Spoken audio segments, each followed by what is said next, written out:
नमस्कार आदाब दोस्तों। तो चलिए आज फिर हम आप लोगों के लिए लाए देश और दुनिया की तमाम ताजा बड़ी खबरें, ब्रेकिंग न्यूज हेडलाइंस, एक एक करके तमाम बड़ी खबरें आपके सामने रखेंगे। सबसे पहली और बड़ी खबर में आपको बताएंगे उत्तर प्रदेश के मैनपुरी में हुए उपचुनाव के अंदर बीजेपी का सुपड़ा साफ हो गया है। दोस्तों आप जानते होंगे कि मैनपुरी के अंदर बीजेपी तो चुनाव हार ही गई है, लेकिन यहां पर एक और डेटा सामने आया है जिसमें बीजेपी मात्र एक वोट पर सिमटी है। इसकी जानकारी आगे आपको देंगे। साथ ही साथ अगली बड़ी खबर में आपको बताएंगे गुजरात के अंदर विधानसभा चुनाव नतीजों के बाद जोड़ तोड़ की राजनीति शुरू हो गई है। 5 एमएलएस को लेकर के बड़ी खबर आ रही है, इसकी भी जानकारी आगे आपको देंगे। साथ ही साथ अगली बड़ी खबर में आपको बताएंगे दोस्तों कर्नाटक से बड़ी खबर है, जहां पर हलाल सर्टिफिकेट को लेकर के हिंदू संगठनों ने एक बार फिर बवाल कर दिया है, इसकी भी जानकारी आपको देंगे। साथ ही साथ अगली बड़ी खबर में आपको बताएंगे कि सुप्रीम कोर्ट और जो है मोदी सरकार में कॉलेजियम प्रणाली को लेकर के चल रहे विवाद के बीच अब जजों की नियुक्ति के मामले पर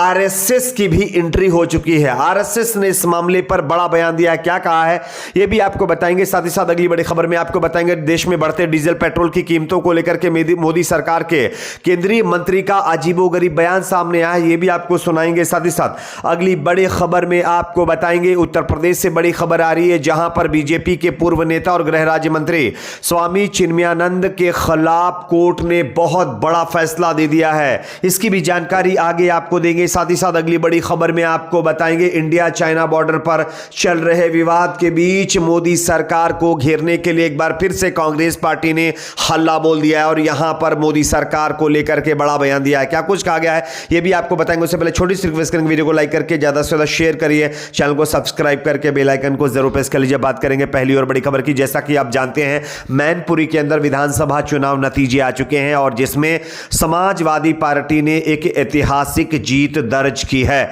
अगर मैं बात करूं जीत की तो यहां पर दोस्तों डिंपल यादव जो कि अखिलेश यादव की पत्नी और समाजवादी पार्टी की कैंडिडेट थी, उन्होंने लगभग 6 लाख से ज्यादा वोट हासिल करते हुए बीजेपी के कैंडिडेट को लगभग 2,88,600 से ज्यादा वोटों से चुनाव हरा दिया था। लेकिन दोस्तों यहां पर मैनपुरी के उपचुनाव के नतीजे आने के बाद एक और आंकड़ा सामने आया है जिसमें बीजेपी की हालत बद से बदतर नजर आ रही है।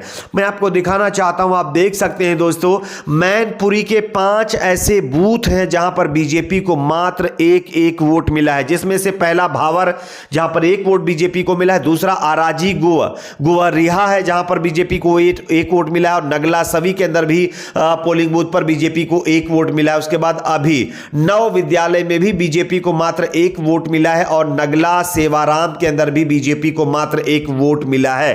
लेकिन मीडिया में इसकी किसी भी एंगल से चर्चा नहीं की जा रही। अगर यही काम बीजेपी करती तो शायद मीडिया के अंदर बैठे हुए पत्रकार इस मामले को लेकर के ना जाने कितने डिबेट कर चुके होते, लेकिन बीजेपी का यूपी के मैनपुरी में सुपड़ा साफ हो गया है, इसकी कोई चर्चा नहीं है। बात करेंगे अगली बड़ी खबर की। अगली बड़ी खबर आ रही है गुजरात विधानसभा चुनाव नतीजों के बाद जोड़ तोड़ की राजनीति शुरू हो गई है। दोस्तों आप इस खबर को देख सकते हैं। जानकारी यह है कि गुजरात विधानसभा में दस्तक देने वाले आम आदमी पार्टी के नवनिर्वाचित 5 विधायक 2 दिन पंजाब रहने के बाद आज वहां से दिल्ली रवाना होकर बताया जा रहा है कि चल पड़े हैं।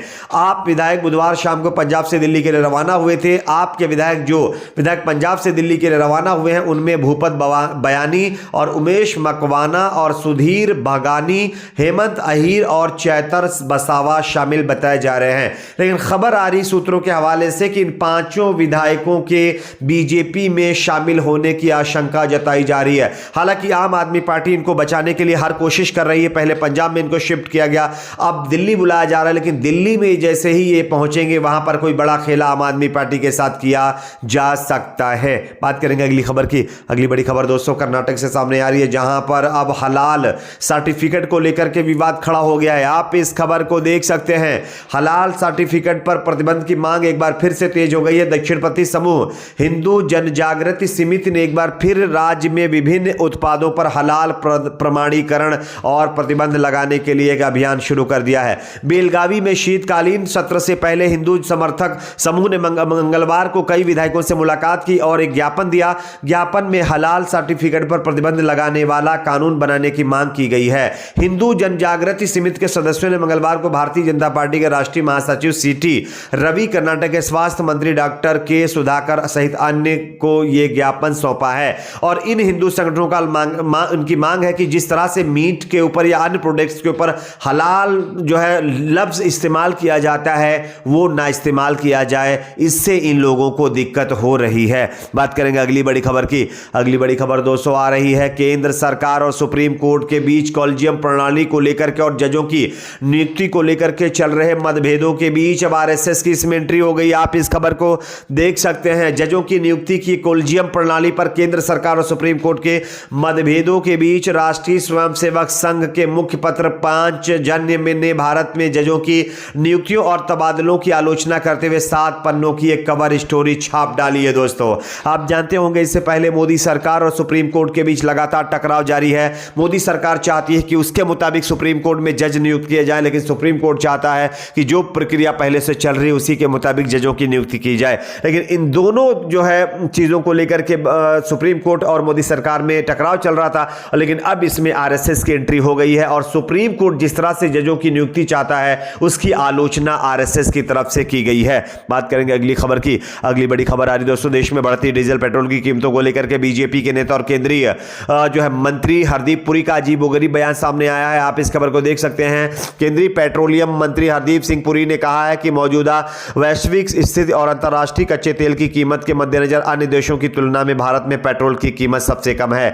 2021 और 2022 की अवधि के बीच देश में पेट्रोल की कीमतों में सिर्फ 2% की वृद्धि हुई है। उन्होंने बीजेपी गैर शासित राज्यों पर भी निशाना साधा है और कहा है कि पेट्रोल और डीजल की कीमतों में कमी लाने के लिए हमने एक वैट घटाया है, लेकिन कई विपक्षी सरकारें हैं जिन राज्यों में वहां पर वैट नहीं घटाया गया, वरना डीजल पेट्रोल कीमत कम होती। लेकिन यहां पर सबसे अटपटी चीज तो यह लगी कि केंद्रीय पेट्रोलियम मंत्री यह बता रहे हैं कि अन्य देशों के मुकाबले हमने सबसे कम दाम पर देश के लोगों को पेट्रोल दिया है। आप समझ सकते हैं कि क्या हमारे देश में डीजल पेट्रोल के रेट आज कम है। और अगर आप इनके बयान से सहमत या असहमत हैं तो कमेंट सेक्शन में इसके बारे में अपनी प्रतिक्रिया जरूर दीजिए। बात करेंगे अगली खबर की। अगली बड़ी खबर आ रही है यूपी से, जहां पर बीजेपी के और पूर्व केंद्रीय गृह राज्य मंत्री स्वामी चिन्मयानंद के खिलाफ कोर्ट ने बड़ा फैसला सुना दिया, जिससे चिन्मयानंद को बड़ा झटका लगा। आप इस खबर को देख सकते हैं।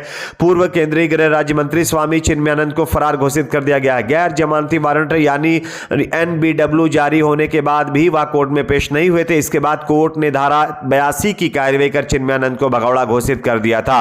MP MLA कोर्ट ने चिन्मयानंद के खिलाफ चल रहा केस, अब चिन्मयानंद की फरारी का नोटिस लगा दिया गया है, क्योंकि चिन्मयानंद काफी दिनों से कोर्ट के अंदर पेश नहीं हो रहे थे, पेशी पर नहीं आ रहे थे, जिसके बाद उनके खिलाफ गैर जमानती वारंट भी जारी किए गए थे, लेकिन उसके बावजूद भी चिन्मयानंद कोर्ट में पेश नहीं हुए, जिसके बाद यह कार्रवाई की गई है। बात करेंगे अगली खबर की। अगली बड़ी खबर आ रही है दोस्तों, भारत चाइना बॉर्डर पर चल रहे विवाद के बीच कांग्रेस का मोदी सरकार के ऊपर बड़ा हमला। आप इस खबर को देख सकते हैं।